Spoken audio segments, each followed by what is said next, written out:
먼저 요즘에 인권이란 말이 굉장히 많잖아요. 그죠? 뭐 말만 하면 인권 침해라 그러고. 그래서 도대체 요즘 세상이 어떻게 돌아가고 있나? 그걸 잠깐 여러분들한테 이렇게 소개해 드리고 그다음에 좀 본론으로 넘어가도록 하겠습니다.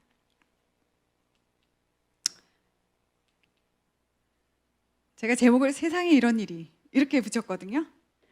첫 번째 이 그림은 다 아실지 모르겠지만 우리나라 공식은 아니죠. 어쨌든 동성 결혼을 자기들끼리 한 커플 1호예요. 그래서 김조광수 씨와 김승환 씨라는 분인데 2015년도에 미국에서 이제 동성 결혼이 합법화가 되자마자 이분들이 한국에서도 소송을 냈어요. 서대문 구청을 상대로 우리도 결혼을 인정해달라 법적으로 한국에서도.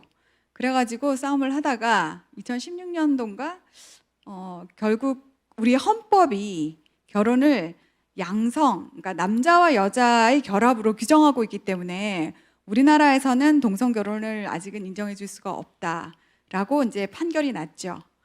그러나 이제 앞으로 어떻게 될지는 사실 잘 모르는 일이 돼 버렸습니다. 두 번째 이 그림은 여자인 것 같습니까? 남자인 것 같습니까? 남자 같으세요? 예. 예, 이분은 알래스카에 있는 이제 고등학생인데요. 트랜스젠더예요. 그래서 이제 남자였다가 여자로 이렇게 변했는데 문제는 요즘에 이 트랜스젠더 남자에서 여자로 가신 분들이 여성들의 전용 종목에 출전을 하시는 거예요. 육상 같은 데 출전하셔가지고 다 싹쓸이를 해버리는 겁니다. 여자랑 남자가 이게 몸이 다르잖아요. 태어날 때 힘도 다르고 그러다 보니까 뭐 농구면 농구, 달리기면 달리기 지금 다 이렇게 휩쓸고 있어가지고 최근에 그 대학에 입학할 때 체육 특기자로 여학생들이 입학을 해야 되는데 대거 떨어지고 이런 분들이 되고 있어요. 그래서 지금 소송이 지금 미국에서 진행 중인 그런 케이스도 있어요. 자, 요 분은 여잔 것 같으세요? 남잔 것 같으세요? 네. 이분은 미국에서 처음으로 법적으로 남자도 아니고 여자도 아니다라고 판결을 받으신 분이에요. 이분이 워낙은 이제 태어나기는 남자아이로 태어났는데 어렸을 때 이렇게 동성애자한테 성추행을 당했나 이래가지고 그때부터 정체성의 혼란을 겪었대요.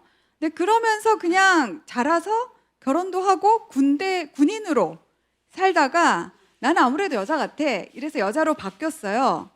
그러다가 살아보니까 또 여자가 아닌 것 같은 거예요. 그래서 나는 남자도 아니고 여자도 아니니까 법원에서 나의 난 바이너리가 양성이거든요.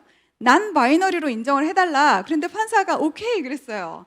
왜냐면 그 판사의 자녀가 트랜스젠더인가 그랬대요. 그래가지고 오케이 해가지고 이분이 중성도 아니고 하여튼 난 바이너리로 살다가 결국 지금은 내가 아무리 생각해봐도 난 다시 남자더라 이래가지고 지금 다시 호르몬을 맞고 지금 남자가 되어가고 있는 중이거든요. 근데 이분 말씀이 그래요. 자기가 남자에서 여자로 갈 때는 언론이 엄청나게 관심을 가졌대요. 근데 자기가 여자로 살다가 이제 다시 남자로 가고 내가 평생을 이렇게 왔다 갔다 살아보니까 결국은 태어날 때 그 성이 맞더라. 이 얘기를 하려니까 언론에서 아무도 안 받아준다는 거예요. 그래서 이제 그런 참 정말 믿기지 않는 일이지만 이것이 사람의 인권이란 이름으로 우리가 나의 성을 내가 스스로 결정할 수 있다. 나에겐 자기결정권이 있다. 그것이 인간의 권리다. 라고 지금 이야기를 하고 있습니다. 두 번째 이 세상에 이런 일인 이거는 지금 요 앞에 이분은 그 케이크를 만드는 예술가예요. 케이크 아티스트. 그러니까 주문 제작해가지고 예쁜 케이크를 만들어 주시는데 잭 필립스라는 분인데 최근에 미국 대법원에서 이분이 이제 승소 판결을 받은 게 있어요. 그러니까 동성애자들이 동성 결혼을 축하하는 그 케이크를 주문 제작해달라고 했는데 이분이 크리스찬이어가지고 나는 동성 결혼을 찬성하지 못하니까 우리 옆집에 있는 다른 케이크숍에 가서 주문을 하세요. 이렇게 했더니 인권 침해다. 이렇게 해가지고 이게 6년인가 7년인가 법정 소송을 해가지고요. 최근에 대법원에서 종교의 자유, 표현의 자유가 더 중요하다 이런 식으로 해가지고 승소를 했어요. 근데 문제는 이분이 그 동성애 문제로 승소를 했는데 그 사건을 맡은 변호사가 또 이번에는 이 사람한테 트랜스젠더를 이렇게 환영하는 케이크를 만들어 달라고 또 한 거예요. 또 어떤 사람 와서 사탄을 찬양하는 것만, 지금 계속 괴롭힘을 당하고 있어요, 이분이. 그래서 지금 사실 온고잉이라고 할 수 있고요.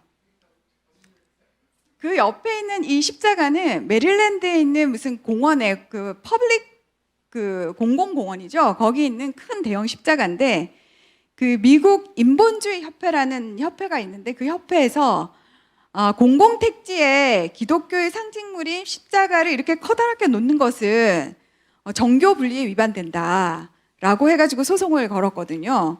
그래서 이것도 최근에 대법원에서 이거는 정교 분리 위반 아니다라고 판결이 나긴 났는데, 판사들마다 그 이유가 좀 제각각이어서 이것도 굉장히 논란이 될 거예요. 근데 이것은 사실은 1919년도 1차 세계대전이 끝나고 난 다음에 그 전쟁에서 아들을 잃은 어머니들이 자신의 아들들을 기억하기 위해서 모금을 해가지고 만든 것 같거든요. 그래서 그 동네에서는 굉장히 의미 있는 그런 거였는데 최근에 굉장히 공격을 당했죠. 세상이 참 이상하게 돌아가는 것 같죠. 근데 이것이 사실은 인권의 이름으로 여러 사람들을 보호하는 것이 아니라 여러 사람들의 생각과 사상과 표현을 지금 막는 방법으로 지금 가고 있습니다. 근데 이게 왜 그러냐? 제가 좀 더 하나 설명해야겠네요. 너가 온전히 너희 길을, 이게 무슨 이야기냐면, 최근에는 아니죠, 재작년인가 작년인가 하여튼 그 한동대학교라는 기독교 대학교가 있는데, 그 대학교에서 들꽃이라는 그 학생 동아리가 경희대 교수님, 페미니즘 하시는 경희대 교수님 한 분하고 또 이렇게 성노동을 하시는 분을 이제 모셔다가 특강을 한 거죠. 특강을 했는데 그 내용이 우리의 성은 날마다 변하고, 그리고 이제 뭐 그 성적 자기 결정권이 있기 때문에 내가 한 명하고 살든 두 명하고 살든 세 명하고 살든 아무 상관없다.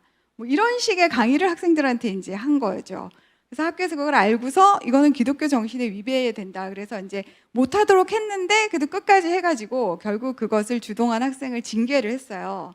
그랬더니 이 학생이 이제 국가인권위원회에다가 제소를 해가지고, 국가인권위원회에서는 학생 인권을 학교가 침해했다라고 판결을 내렸어요. 그래서 그러면은 기독교 학교는 뭐 때문에 설립하는 것이냐 이런 거죠. 그런 게 하나 있고, 그다음에 이제 최근에 우리가 낙태 이슈가 되게 많지 않습니까? 낙태를, 인간을 언제부터 인간으로 볼 것이냐. 우리 조상들은 뱃속에 잉태가 딱 되는 그 순간부터 인간으로 봤기 때문에 우리는 태어나면 한 살을 먹죠. 근데 지금 이제 뱃속에 있는 아이는 인간이 아니라라고 주장을 하면서, 낙태란 말이 되게 듣기가 거북스러우니까 나에게 임신 중단권을 달라. 임신 중단권은 여성의 기본권이다, 인권이다. 지금 이렇게 주장을 하고 있는 실정입니다. 자, 그 요즘 왜 이렇게 인권 말이 많을까? 그 얘기를 제가 좀 하려고 합니다. 그러면서 제가 주로 서양의 이야기를 하게 될 텐데, 왜 그러냐면은 일단 서양이 사실은 인권 의식이 굉장히 먼저 발달을 했고, 동양도 뭐 우리나라도 있잖아요. 뭐 그 사람이 곧 하늘이고 뭐 널리 인간을 복되게 하고 이런 개념이 있긴 했지만, 그럼에도 불구하고 인간 개개인의 존엄성을, 그리고 또 법 앞이나 하나님 앞의 존엄성을 인정한 것은 사실 서양이 먼저기 때문에 제가 이제 서양 중심으로 이야기를 좀 해보도록 하겠습니다.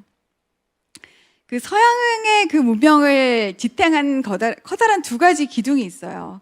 하나가 유대 기독교적인 전통과 또 다른 하나는 그리스 로마 전통, 헬레니즘 전통이 있다고 얘기를 하거든요. 그래서 하나는 절대자인 창조주 하나님이 인간에게 그냥 일방적으로 준 거예요. 절대적인 도덕 기준을, 너네 이렇게 살아, 이렇게. 그걸 이제 계시라고 이야기를 하죠. 그래서 모세의 십계명을 통해서 하나님이 직접 인간에게 법을 주신 거죠. 이제 그런 전통으로 가는 줄기가 하나가 있고, 그 다음에 그리스 로마는 인간이 이성을 통해서 이 자연 질서를 발견할 수 있다. 그래서 철학적으로 굉장히 발달을 했습니다. 근데 이 두 가지가 서로 배치가 되는 건 아니에요, 사실은. 그 중세나 이런 작품들을 읽어보면은 중세 기독교가 사실은 이 헬레니즘 영향도 굉장히 많이 받았었군요. 어거스틴은 뭐 플라톤의 영향을 받았거나, 아퀴나스는 뭐 아리스토텔레스 영향을 받았거나, 그래서 서로 이 계시와 이성의 영역이 서로를 넘나들면서 굉장히 서구 문명을 이렇게 살찌우고 발전을 시켜왔는데, 이것이 이제 점점점 이 기울기가 균형을 잡은 데서 점점 이 이성적으로, 인간 중심적으로 자꾸만 이렇게 무게 중심이 옮겨가게 된 것입니다.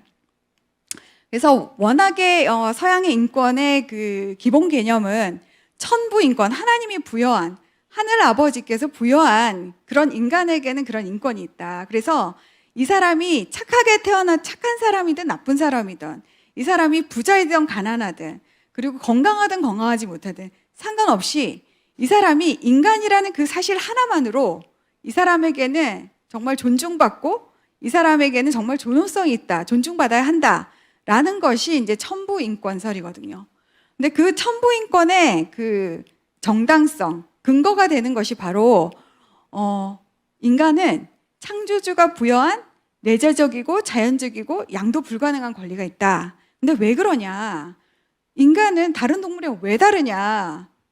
왜 인간만 왜 권리가 있고 파리나 원숭이는 이런 권리가 없냐? 그 설명을 해야 될 거 아니에요, 그렇죠? 그래야지 이제 그 바탕이 단단해지니까. 근데 이제 천부인권에서는 하나님이 창세기 1장 27절에 보니까 자기 형상, 곧 하나님의 형상대로 사람을 창조하시되 남자와 여자를 창조하셨다. 그래서 하나님이 절대자가 인간을 동물과는 다르게 특별하게 거의 신급으로 창조를 했기 때문에 그 인간은 무조건 이 사람의 어떤 상황과 처지와 관계없이 무조건 이 사람은 귀한 사람이라는 거예요.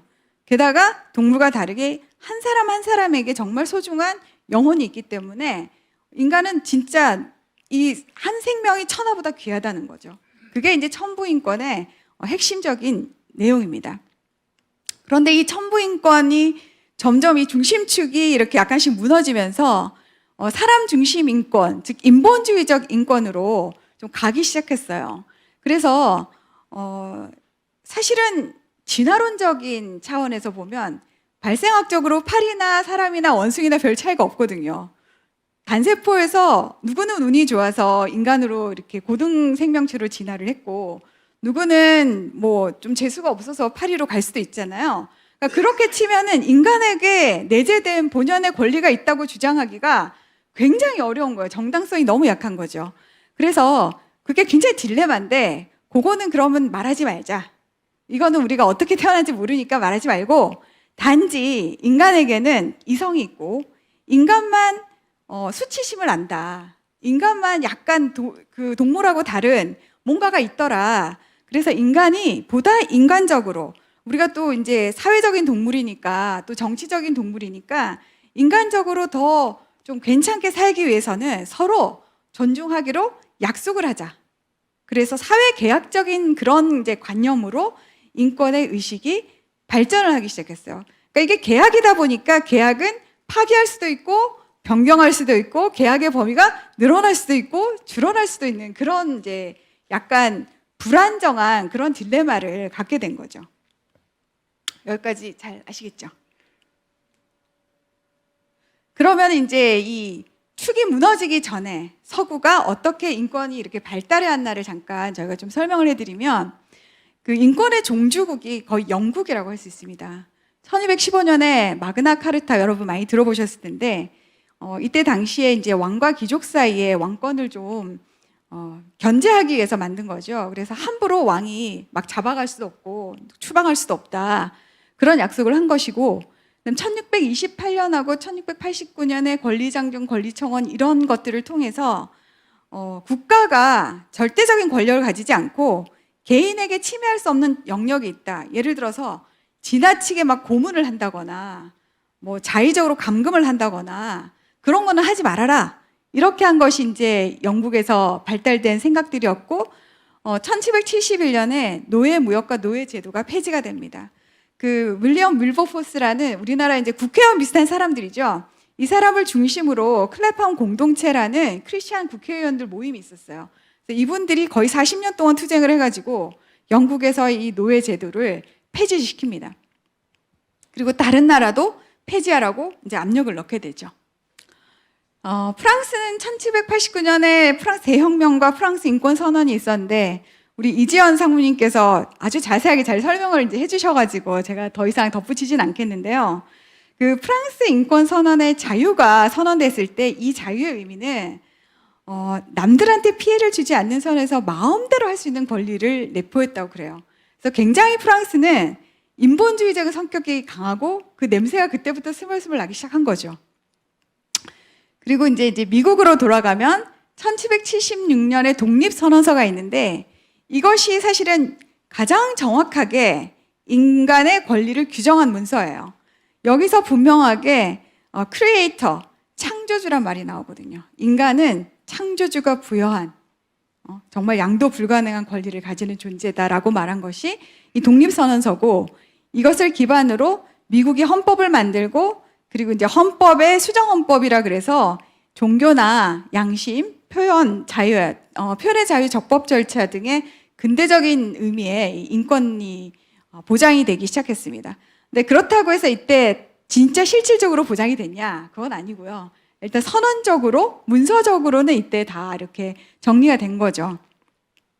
그리고 1863년에 링컨의 노예 해방이 있었는데 이 노예 해방 때문에 남북 간에 내전이 일어났잖아요. 그래서 피를 흘려서 사실은 노예들의 자유를 쟁취해 준 거죠.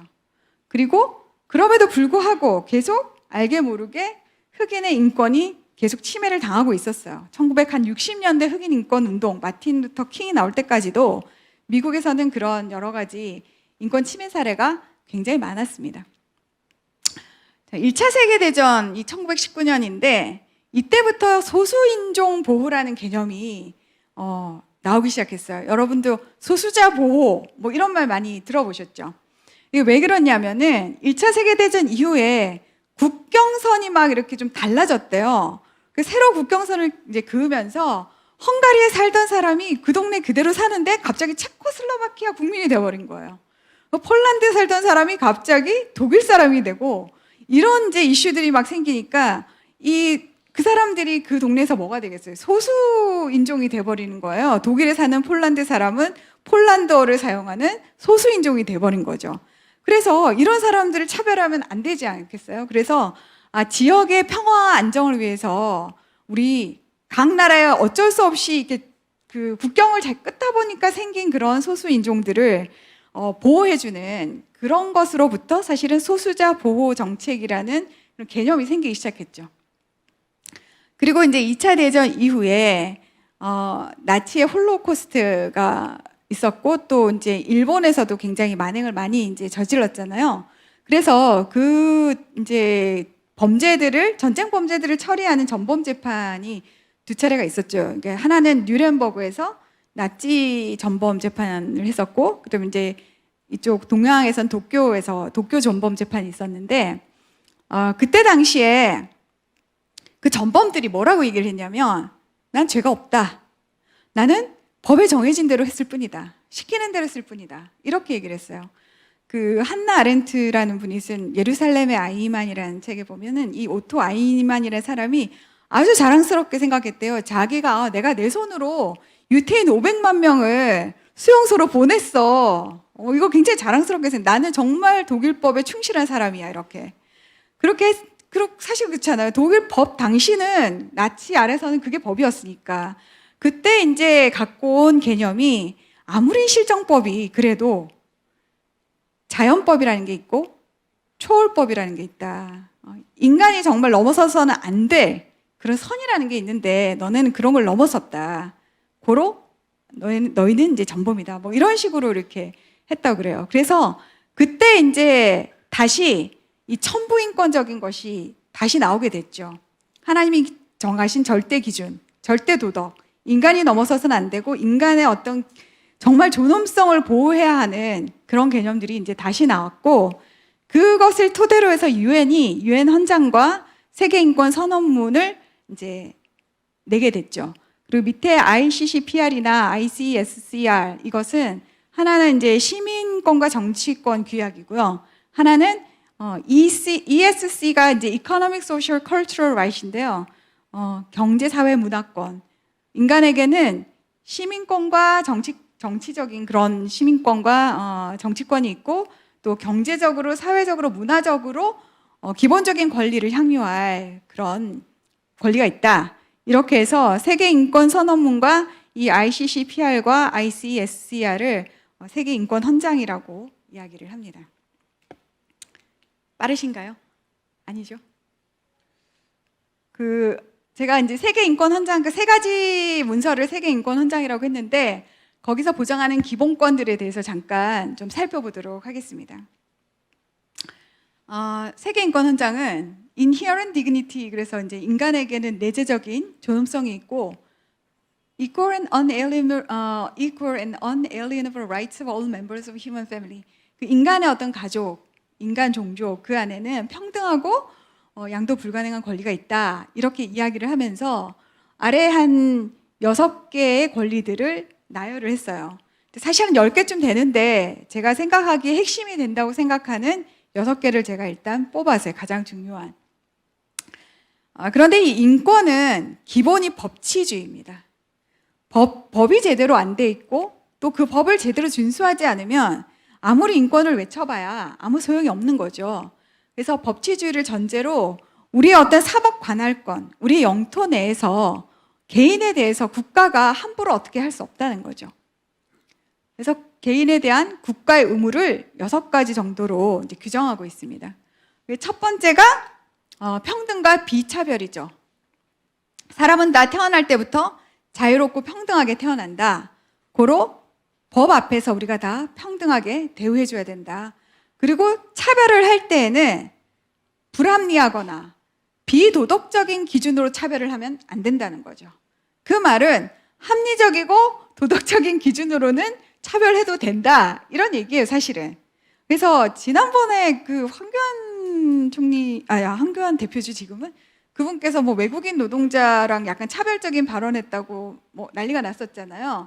근데 사실은 국방의 의무를 지고 납세의 의무를 지는 그런 국민과 그런 의무를 지지 않는 사람을 차별하는 것은 대단히 합리적인 근거에 의한 차별이기 때문에 저는 그게 왜 문제가 되는지 잘 모르겠어요. 근데 어쨌든 어떤 차별의 근거가 비도덕적이거나 아니면 굉장히 불합리하거나 할 때는 안 된다는 거죠.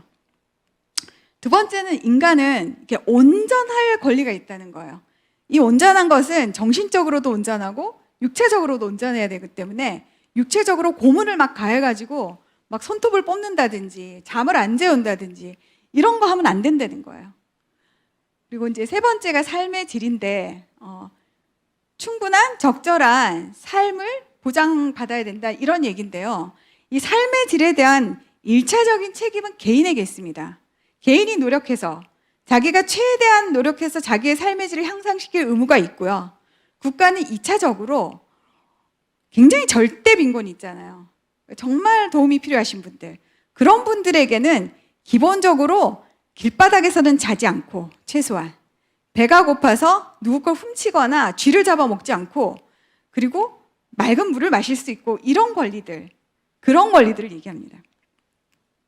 그리고 네 번째가 사상과 표현과 집회, 결사의 자유, 뭐 양심의 자유 이런 것들이죠. 우리가 생각하는 것이나 또 그 생각을 표현하는 것에 있어서 제한을 받지 않고 그리고 또 우리가 어떤 목적을 위해서 함께 모이거나 또 뭐 집회를 하거나 그런 거 할 수 있다는 거죠. 단 평화적으로 하거나 그리고 또 이제 어떤 공공의 그 도덕이나 질서를 해치지 않는 한에서 그걸 할 수 있다. 이런 얘기입니다. 다섯 번째는 교육에 대한 권리와 일할 권리인데 이 교육에 대한 권리는 아주 여러 가지가 있어요. 그 중에 하나는 이제 국가가 최소한 국민에게 초등 의무교육은 시켜줘야 된다. 초등교육까지는 무상으로 해줘라. 뭐 이런 정도의 수준도 있고요. 또 다른 것은 부모의 권리예요. 부모가 자기가 믿는 그 신념에 따라서 또 자기의 교육 방식에 따라서 교육을 할 때 국가가 함부로 이래라 저래라 하지 말라는 거죠. 그래서 학교 선택권이라든지 학교를 세울 수 있는 권리라든지 최근에 자사고를 지금 다 없애고 있잖아요. 그런 것은 사실은 부모의 교육할 권리를 상당히 국가가 침해하는 것이죠. 일할 권리, 이것은 노동자들의 일할 권리인데 실업이 너무 만연할 경우에 국가가 그래도 좀 일거리를 마련해 주는 것을 이제 권장한다는 건데, 사실은 이것이 그 공산주의가 이렇게 막 한바탕 세계를 휩쓸고 지나가고 난 다음에 사람들이 이거 그러니까 사람들이 제대로 일할 거리도 없고 못 먹고 살고 이러니까 공산주의로 휙 잘 넘어가더라. 그러니까 최소한 이런 거를 좀 잘 보장해줘서 우리가 이 안정과 평화를 누리게 해야겠다라고 생각해서 나온 것이 일할 권리입니다. 마지막으로 구금과 재판에 대한 공정한 재판에 대한 권리인데, 이 구금은 자의적으로 마음대로 아무나 잡아가두면 안 되고, 그리고 재판도 편견이 없는 사법부 아래서 아주 오픈해가지고 퍼블릭하게 이렇게 재판을 받아야 된다는 것이죠. 그래서 제가 구금과 재판에 대한 권리를 이렇게 보니까, 그때 우리 도태우 변호사님께서 박근혜 그 대통령 탄핵 재판 관련해서 이야기를 해주셨는데, 우리가 굉장히 한 인간의 인권을 유린하고 있구나, 그런 생각이 좀 많이 들더라고요. 국제인권법에서 말하는 이 기본권 안에는 이 6개 이외에도 다른 여러 가지 것들이 권리가 좀 있어요. 여성의 권리라든지 아니면은 그 문화적인 권리라든지 이런 권리들이 있는데, 그것은 상당히 조금 후대에 발전된 것들이고, 아주 기본적인 것은 사실 이 6개 정도라고 저는 생각을 합니다. 잠깐만요. 그래서 유엔을 통해서 우리가 인권이 상당 수준 굉장히 많이 발전을 했어요. 하다가 이것이 어느 순간에 약간 이상한 방향으로 가기 시작했습니다. 한 20세기 초까지 제가 아까도 말했지만 제가 정방향이란 단어에 꽂혀가지고 도 변호사님의 카피라이트를 훔쳐와가지고 제가 인권의 정방향에서 인권의 역방향 시대로 우리가 지금 가고 있다, 이 얘기를 하고 싶은데요. 이렇게 된 데 뭐 여러 가지 이유가 있을 수 있겠지만 제가 생각하는 것은 크게 3가지입니다. 하나는 네오막시즘이고, 하나는 프로이트의 심리학, 그리고 하나는 포스트 모더니즘이라는 이제 철학 사조입니다. 막시즘은 여러분 잘 아시죠? 이미 한물간 공산주의 사상이라고 생각하는 이 막시즘, 그러니까 역사를 계급 간의 투쟁으로 이렇게 보고 인간이 이 계급 투쟁 끝에 유토피아를 만들 수 있다, 뭐 이런 이론이었는데, 이것이 이제 네오막시즘에서 굉장히 다양한 형태로 변종이 생겼어요. 아주 문화적인 형태로. 근데 제가 이제 그 중에 하나만 하자면, 모든 그 어떤 사회 현상을 가해자와 피해자로 보게 만드는 겁니다. 남자와 여자, 남자는 가해자, 여자는 피해자. 동성애자와 이성애자, 이성애자는 가해자, 동성애자는 피해자. 이런 식으로 학생과 선생님은 가해자, 학생은 피해자. 이런 틀을 가지고 세상을 계속 보도록 만드는 거죠. 그렇게 되면 가해자는 무조건 나쁜 놈이 되고요. 너희 숫자가 많고 힘이 있으니까 무조건 나쁜 놈. 그리고 피해자인 우리는 힘이 없고 숫자도 적으니까 뭘 해도 착한 사람인 거예요. 그런 식의 틀을 자꾸만 얘기를 하는 거예요. 두 번째는 프로이트의 심리학이 굉장히 많이 영향을 주었다고 생각을 하는데, 제가 아까 그 천부인권을 얘기하면서 천부인권설은 그 인권의 정당성이 하늘로부터 내려왔다 이렇게 딱 얘기를 해버리기 때문에 굉장히 그 단단해요. 뭐 이론의 여지가 없습니다. 그런데 인본주의적으로 가면 이게 자꾸만 이렇게 흔들리잖아요. 근데 그 중에 하나가 프로이트입니다.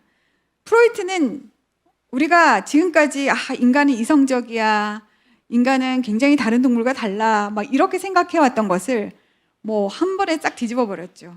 인간 알고 보면 별거 없어. 너희들이 겉으로 굉장히 점잖은 척하고 다니지, 그거에 너의 이고와 슈퍼에고가 사실은 네 본성을 막 억누르고 있기 때문이야. 뚜껑을 딱 열고 그 빙산의 일각이 아니라 그 아래의 딴에 있는 너의 본질을 봐. 성욕으로 가득 찬 야수가 살고 있단다. 이렇게 된 거예요. 그러니까 인간이 짐승 레벨로 이렇게 떨어지게 된 거죠. 그리고 그것을 억압하는 도덕이나 종교, 이런 것들 때문에 자꾸 억압을 당하니까 인간이 자꾸 정신병이 생긴다, 이렇게 얘기를 하는 거예요. 그래서 그거를 해소하고 풀어주는 방식으로 가야 인권이 보장되는 거죠.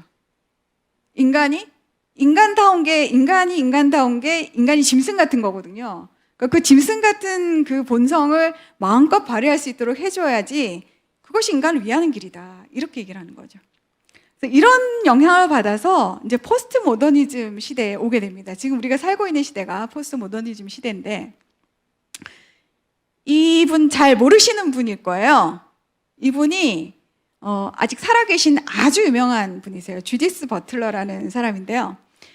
이 사람 본인이 이제 레즈비언인데, 이분이 주장하는 거는 그래요. 포스트 모더니즘 시대에는 절대적인 게 아무것도 없거든요. 모든 것이 상대적이에요. 그래서 당신한테는 그 말이 옳을 수 있지. 근데 그건 네 생각이고 나한테는 아니야. 이렇게 얘기를 이제 하는 것이 포스트 모더니즘이거든요. 간단하게 말을 하면은. 그래서 이분이 당신 눈엔 내가 여자로 보이지? 근데 난 내가 남자로 생각하니까 난 남자야. 네가 무엇이라 생각하고 내 염색체가 XX든 XY든 상관없다. 이렇게 주장하면서 젠더 이론을 만든 사람이 이 주디스 버틀러예요. 그래서 이런 분들의 영향으로 서구 사회가 1960년대부터 이상하게 이제 바뀌게 된 거죠. 그 큰 사건들이 몇 가지가 있는데, 첫 번째 이 사건이 프랑스에서 역시나 자유주의 프랑스, 인본주의 프랑스에서 일어난 그 68혁명이라는 그 대학생 혁명이에요. 이 68혁명 때 이들이 주장을 했죠. 앙스양 레징, 구체제는 다 없애라. 적폐청산. 그리고 우리를 금지하던 모든 그것을 금지한다. 그래서 이제 뛰쳐나와가지고 히피 문화를 발달시키고 마약하고 그냥 뭐 아무렇게나 살게 된 거죠. 그래서 오늘날 그 사람들이 자라서 유엔이고 각 나라 국회고 지금 다 각국의 리더로 지금 서 있다는 거죠. 젊었을 때 이런 방황을 했던 사람들이. 두 번째가 이제 스톤월 항쟁이라고 하는데요. 미국 뉴욕에서 있었던 일입니다. 미국은 우리가 굉장히 리버럴한 나라라고 생각하지만 은근히 굉장히 보수적인 나라예요. 그래서 뭐 영화 보면은 뭐 아무나 눈 맞으면 뭐 첫날 밤에 막 그냥 자고 이러는 것 같지만 미국에 정말 제대로 교육받은 집안애들은 우리나라 사람들보다 훨씬 엄격합니다. 그래서 1980년대 초까지도 미국은 동성애를 형법으로 다스렸어요.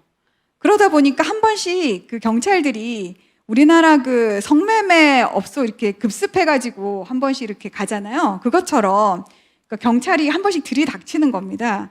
그래서 뉴욕에 있는 스토널이라는 이제 지하 바에서, 게이 바에서 이렇게 있는 거를 급습을 해가지고 이렇게 잡아가는 과정 가운데 과잉 진압이 일어나게 된 거죠. 그래서 이 과잉 진압하는 것을 보고 시민들이 이제 열받아가지고 같이 이제 이 시위에 동조하면서 이때부터 이제 동성애자들이 본격적으로 음지에서 양지로 나와가지고 자신들의 권리를, 인권을 주장하기 시작했습니다. 그리고 이제 이 마지막 이게 족자 카르타 원칙이라고도 하고 요기야 카르타 뭐 원칙이라고 하는데, 그 인도네시아의 그 족자 카르타 지역에 전 세계의 그 아주 고매하신 인권 전문가들이 모여가지고 성소수자 인권 보호를 위한 헌장 비슷한 것들을 만들었어요. 그래서 이거를 앞으로 전 세계에 퍼뜨리는 것을 우리의 사명으로 하겠다 해가지고 유엔을 중심으로 해서 우리나라도 이분들이 굉장히 많은 압력을 넣고 있죠. 네, 세상이 정말 이상하게 되어 가고 있는 것 같죠. 그러면 우리가 어디서부터 뭐가 잘못돼서 이렇게 길을 잃었는가, 이거를 이제 좀 얘기하려고 그러는데요. 뭐 여러 가지 이론들이 있으시겠죠. 국제인권법을 공부하신 많은 분들이. 근데 이제 저는 우리는 천부 인권에서 사람 중심 인권으로 변했기 때문에 이런 모든 문제가 발생했다고 저는 보는 거죠. 그래서 원래 절대적인 가치가 있었던 시대, 보편적인 기본권을 인정하던 시대, 그리고 객관적 현실에 기반하고 점진적으로 개선을 해 나갔던 그 인권에서 갑작스럽게 모든 것이 상대적이다.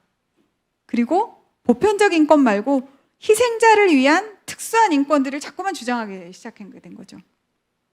그리고 객관적 현실이 기반이 아니라 내 기분인 거예요.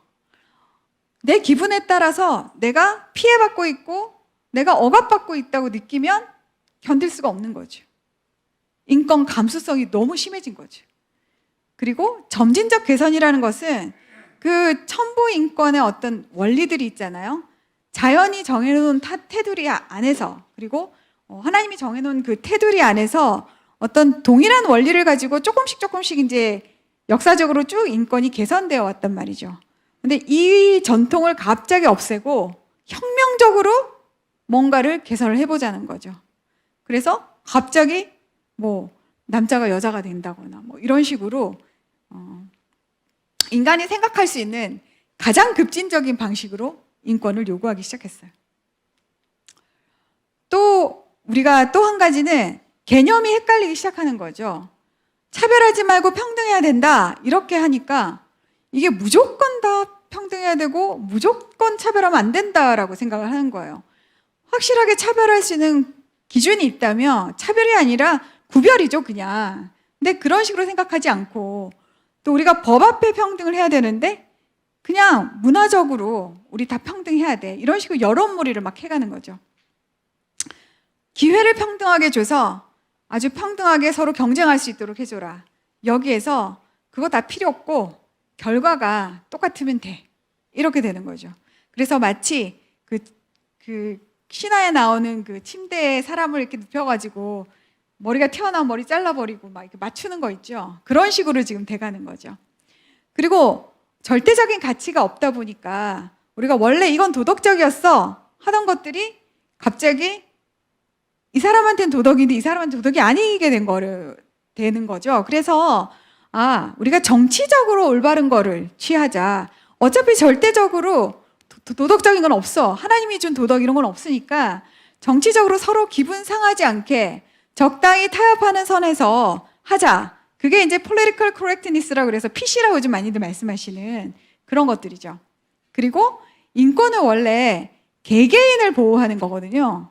개인 한 사람 한 사람이 신 앞에선 단독자로서 그 사람의 아주 그 고귀한 존엄성을 보호해주는 것인데 그룹으로 전체로 이제 자꾸만 얘기를 하는 거예요.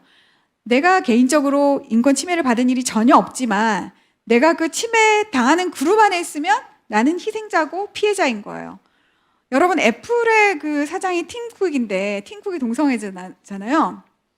팀 쿡은 아마 미국 같은 자유로운 땅에 태어나서 아마 거주 이전의 자유를 침해받지도 않았을 테고 자의적으로 구금당하지도 않았을 테고 뭐 실력 행사에서 별 차별을 당하지 않고 아마 그 자리까지 갔을 거예요, 분명히. 동성애자라고 그 사람이 특별하게 인권을 침해받지는 않았을 거라고 생각해요. 보편적인 그런 인권을. 그러나 그도 성소수자 그룹에 속한 피해자고 희생자이기 때문에 그런 그룹 안에서는 그 사람도 굉장히 자신의 목소리를 낼 수 있는 거죠. 그래서 굉장히 인권의 본래적인 의미에서 많이 벗어나 버린 그런 상황에 처하게 됐습니다. 그럼 이제 어떻게 해야 될까요? 우리가 다시 역방향으로 가고 있는 것을 정방향으로 다시 돌아오게 만들어야 되지 않겠습니까? 그래서 보편적이고 자연적이고 도덕적인 가치에 기반한 인권으로 돌아가고 인간을 더욱 인간답게 고양시키는 인권으로 가야지 인간을 짐승의 수준으로 떨어뜨리는 그런 식으로 가면 안 되겠죠. 네가 하고 싶은 대로 마음대로 하면 아무런 절제도 없이 인간이 인간답지 않은 거지 그것이. 그리고 함께 누릴 수 있는 인권으로 가야 된다 이랬는데 제가 이 함께 누릴 수 있는 인권을 생각하면서 북한 인권을 좀 생각했어요. 북한의 헌법을 보니까 3조와 8조가 이렇게 돼 있더라고요. 3조가 조선인민민주주의공화국은 사람 중심 세계관이며 인민 대중의 자주성을 실현하기 위한 혁명사상인 주체사상, 성군사상을 자기 활동의 지도적 지침으로 삼는다. 그리고 8조에는 조선민주주의인민공화국의 사회제도는 근로인민 대중이 모든 것의 주인으로 되고 있으며 사회 모든 것이 근로인민 대중을 위하여 복무하는 사람 중심의 사회제도다. 국가는 착취와 압박에서 해방되어 국가와 사회의 주인으로 된 노동자, 농민, 군인, 근로인테리를 비롯한 근로인민의利益을 옹호하며 인권을 존중하고 보호한다. 이 사람들이 주장하는 게 사람 중심이거든요.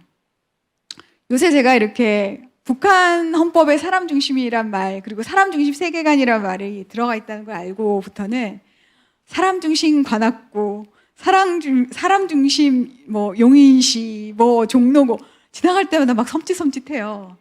그래서 아니 사람 중심이라면 최소한 이 말답게 좀 사람답게 해줘야 되지 않겠나 그런 생각이 좀 들면서 그러면 얼마나 북한은 이 세계 인권 헌장이 보장하는 기본권을 보장하고 있나 이걸 좀 살펴보게 되더라고요. 첫 번째 보니까 평등과 비차별.